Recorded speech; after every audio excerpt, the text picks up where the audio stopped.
Bienvenue dans Petite Histoire de la Chine ancienne, le podcast qui explore la richesse de la culture chinoise à travers de courtes histoires. Aujourd'hui, nous allons plonger dans l'univers dramatique de Xiang Yu, un général redoutable de la fin de la dynastie Qin, dont le destin tragique continue d'émouvoir les générations.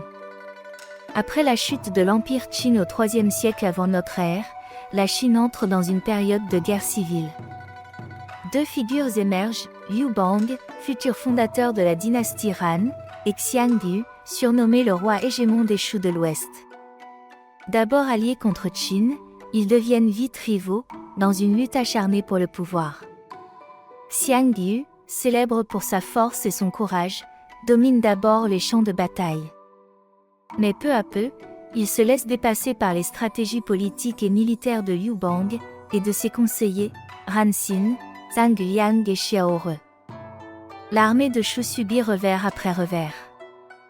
En 202 avant Jésus-Christ, Xiang Yu se retrouve encerclé à Kexia, dans l'actuelle province de l'Anhui. C'est ici que se déroule l'une des scènes les plus poignantes de l'histoire chinoise.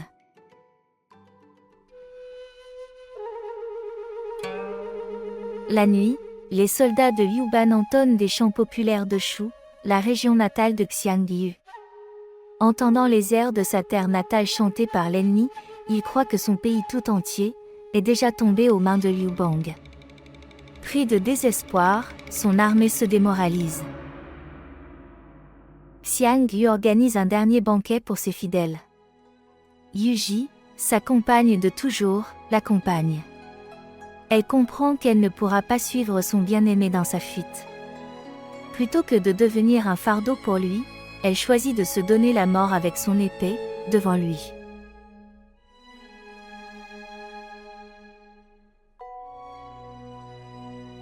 Ce sacrifice scelle définitivement le destin de Xiang Yu.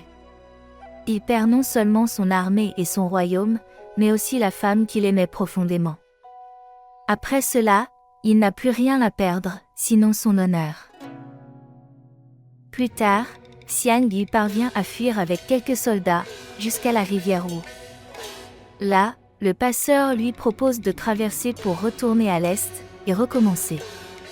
Mais Xiang Yu refuse, je n'ai pas le visage de revoir les anciens de Xiande. Plutôt que de vivre avec la honte, il choisit de mourir avec honneur. Il se donne la mort au bord de la rivière, à l'âge de seulement 30 ans.